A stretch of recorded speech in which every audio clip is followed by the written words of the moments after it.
Well, I suppose the most obvious impacts have been through trade and the economic impact. We've had, quantifiable evidence of a decline in British exports, both to Europe and more widely, which can be largely attributed to Brexit, the difficulties that particularly small companies have in exporting across single market barriers, which didn't previously exist, or customs union barriers. And indeed, we're dealing with the rest of the world because our relationship with the rest of the world no longer have the same secure deals that we had before, though some have been rolled over. So the most obvious impact is the fall in British exports and the feedback of that onto British growth.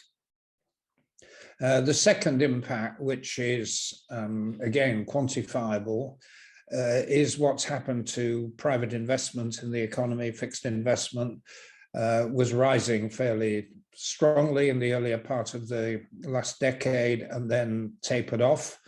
Large numbers of companies which were going to make investments stopped doing so because of all the uncertainty around it. And a third impact, which we see on a daily basis, is the impact of shortage of labour as a result of loss of access to European workers in the single market. And we see that everything from fruit picking to the position of airlines who can't recruit staff. That said, I think one of the relatively few pluses I see coming out of Brexit has been that the new immigration policy has been applied in a fairly liberal and practical way. As a result, we have more people from India and Africa who meet the immigration tests. We are becoming a more open society in many ways. I'm very surprised because, of course, the Brexit campaign was directed at immigrants in general, but so far at least the policy has been applied in an economically rational and non-racial way. So we should welcome that. So anyway, those were the main impacts.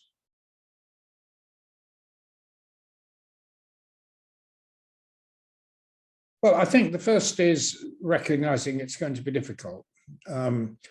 And also recognizing that there is a sort of state of exhaustion around this subject in political parties and more generally.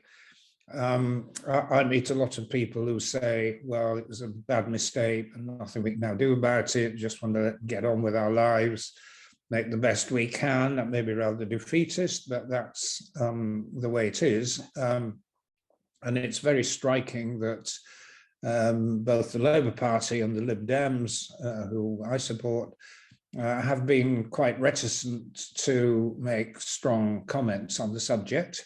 And on one level, I understand their position because it does antagonise some strong Brexit supporters in the West Country and in the northern industrial parts of the country. I've been down in Honiton a couple of occasions, and I'm picking up on the doorstep.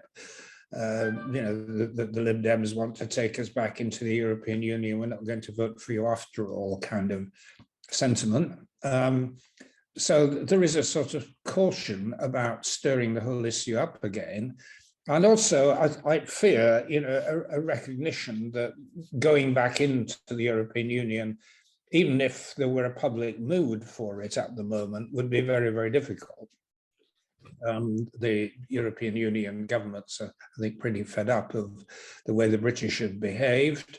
They could just see endless problems arising if we were to reapply, and I doubt that we'd get a very warm welcome if we did.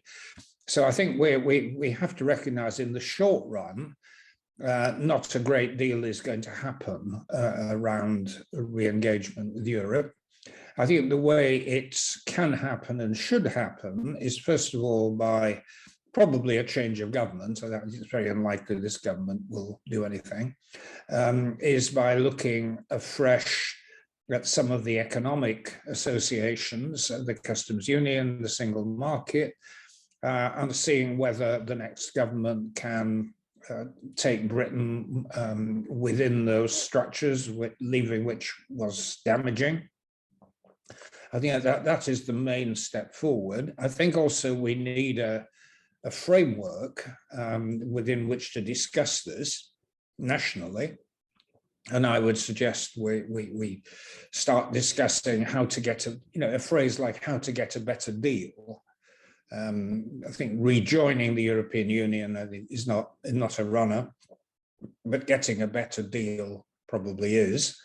And I think the other concept we need to start playing with is the one which Macron has thrown up in the context of Ukraine, which is having a multi-tiered Europe, or variable geometry is another way of putting it, in which some countries have less obligations than others, but nonetheless have a very close association. And although Ukraine and the UK are approaching this from opposite directions, there is some convergence on the need to have a close association with Europe, despite the political difficulties of joining on day one.